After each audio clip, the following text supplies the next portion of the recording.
Hello everyone.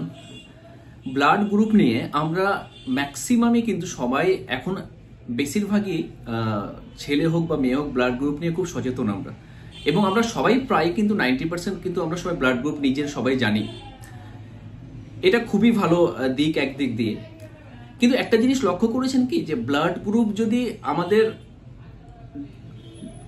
After marriage যদি স্বামী স্ত্রীর ব্লাড গ্রুপ আলাদা হয়, সেটা ডেঞ্জারাস জায়গা বাচ্চার ক্ষেত্রে হতে পারে। এটা একবার ভেবে দেখতে হবে। ওই জন্যই আমাদের বলা হয় কুষ্টি নয়, ব্লাড গ্রুপ, ব্লাড টেস্ট অবশ্যই করুন বিয়ের আগে। তো ব্লাড গ্রুপটা কি, ইম্পর্টেন্সটা কি, ব্লাড গ্রুপ কেন আমি করব, তার পেছনে কি কারণ এবং কি সমস্যা হতে পারে, ছোট্ট একটা ভিডিও আপনাদের কাছে তুলে ধরলাম। আশা করছি আপনাদের ভালো লাগবে। দেখুন, ব্লাড গ্রুপ আমাদের বিভিন্ন রকম ব্লাড গ্রুপ সবার মধ্যে থাকতে পারে। O positive, O negative, A positive, A negative, B positive, B negative, বা এ বি পজিটিভ বা এ বি নেগেটিভ, বিভিন্ন রকম থাকতে পারে ব্লাড গ্রুপ আমাদের। কিন্তু প্রবলেমটা তখনই আমাদের হয় যখন আফটার ম্যারেজ প্রেগনেন্সি যখন হতে যায়, একটা কাপল যখন বাচ্চা নেওয়ার চেষ্টা করে এবং যখন তার স্ত্রী যখন প্রেগনেন্ট হয়, যদি দেখা যায় যে ব্লাড গ্রুপের ডিফারেন্সিয়েশন আছে, তখনই কিন্তু সমস্যাটা শুরু হয়। তার আগে কিন্তু আমরা ভাবি না। ওই জন্য আমাদের কিন্তু ডেফিনেটলি বিফোর ম্যারেজ তো বটে, বিফোর ম্যারেজ যদি মিস হয় তাহলে বিফোর প্রেগনেন্সি ব্লাড গ্রুপটা অবশ্যই প্রয়োজন আছে। যদি দেখা যায় যে একটা স্ত্রীর ব্লাড নেগেটিভ গ্রুপ আছে এবং তার হাজবেন্ডের ব্লাড গ্রুপটা পজিটিভ আছে, তখনই সমস্যাটা হয়। যদি দুজনের ব্লাড গ্রুপ পজিটিভ থাকে তাহলে প্রশ্নই নেই কোনো। যদি দেখা যায় স্বামীর ব্লাড গ্রুপ পজিটিভ, স্বামীর ব্লাড গ্রুপ নেগেটিভ আছে, স্ত্রীর পজিটিভ, তবুও তেমন সমস্যা হয় না। যদি স্ত্রীর ব্লাড গ্রুপটা নেগেটিভ থাকে, তখনই প্রবলেমটা দেখা যায়। কি সমস্যাটা হয়, ধরুন স্ত্রীর একটা কাপল বিয়ে করার পরে স্ত্রীর ক্ষেত্রে নেগেটিভ ব্লাড গ্রুপ এবং স্বামীর ক্ষেত্রে পজিটিভ ব্লাড গ্রুপ আছে। এবার সে প্রেগনেন্ট হলো। যে বাচ্চাটা আসবে তার ব্লাড গ্রুপ পজিটিভও হতে পারে, বাবার যেহেতু পজিটিভ ব্লাড গ্রুপ, এবং মায়ের নেগেটিভও হতে পারে। যদি দেখা যায় যে মায়ের ব্লাড গ্রুপ নেগেটিভ আছে, বাচ্চার নেগেটিভ ব্লাড গ্রুপ হলো, তাহলে কোনো সমস্যাই হবে না, কোনো প্রশ্নই নেই, নর্মাল বাচ্চা হবে, কোনো অসুবিধে নেই। কিন্তু প্রবলেমটা কখন হবে, যদি মায়ের ব্লাড গ্রুপ নেগেটিভ থাকে এবং যে সন্তানটা আসছে, যে বেবিটা আসছে পৃথিবীতে, তার ব্লাড গ্রুপ যদি পজিটিভ হয়, তখনই কিন্তু সমস্যাটা হবে।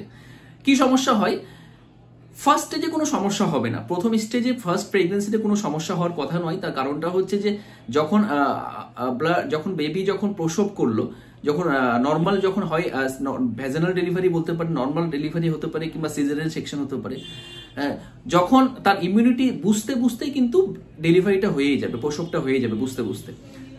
তখন কি হবে, যদি সিজারিয়ান সেকশন হয়, তখন তো ব্লাডের সঙ্গে প্লাসেন্টার সঙ্গে মায়ের ব্লাডের কিন্তু একটা কম্বিনেশন হয়।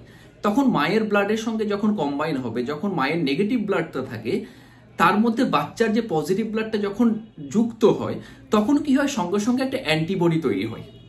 অ্যান্টিবডি তৈরি হতে কি, আগে থেকে অ্যালার্ট সাইন, আগে থেকে অ্যান্টিবডি তৈরি হয়ে থেকে গেল।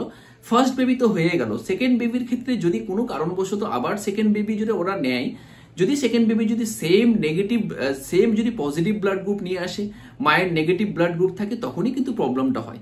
তখনই সেই সময় বেবির সমস্ত ব্লাড সেল কিন্তু ধ্বংস করে দেয় অ্যান্টিবডি। কারণ তার অ্যান্টিবডি মায়ের যে প্রথম বাচ্চার ক্ষেত্রে যে পজিটিভ ব্লাড গ্রুপের সঙ্গে নেগেটিভ কম্বাইন হয়েছে, যুক্ত, তার জন্য তো অ্যান্টিবডি তৈরি হয়ে আছে।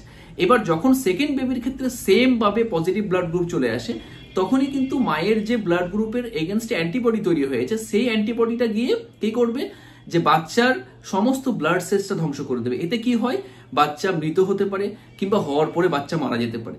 এই সমস্যা কিন্তু অবশ্যই আমাদের ম্যাক্সিমাম ক্ষেত্রে আমরা দেখতে পাই, যে প্রথম বাচ্চা ঠিক হয়েছে, সেকেন্ড বেবি মারা যাচ্ছে, থার্ড বেবি মারা যাচ্ছে, ফোর্থ বেবি ম্যাক্সিমাম ক্ষেত্রে আমরা দেখেছি, অনেক জনের ক্ষেত্রে দেখেছি।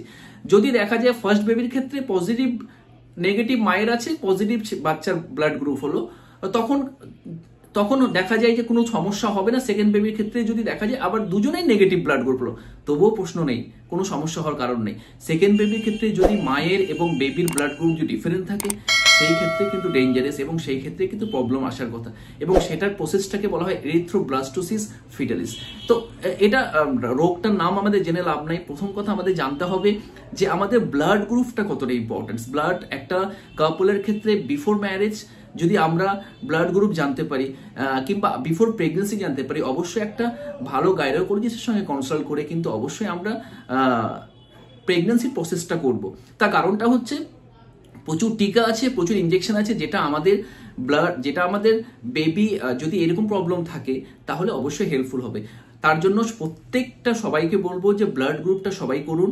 অবশ্যই বিয়ের আগে তো বটে, বিয়ের আগেও যদি মিস হয় তাহলে বিফোর প্রেগনেন্সি বাচ্চা হওয়ার আগে ব্লাড গ্রুপ করুন। যদি দেখা যায় যে বাচ্চা হওয়ার আগে ব্লাড গ্রুপের ডিফারেন্সিয়েশন আছে তাহলে অবশ্যই একটা ভালো গাইনোকোলজিস্টের সঙ্গে কনসাল্ট করে আপনার প্রেগনেন্সির প্রসেসটা মেনটেন করুন।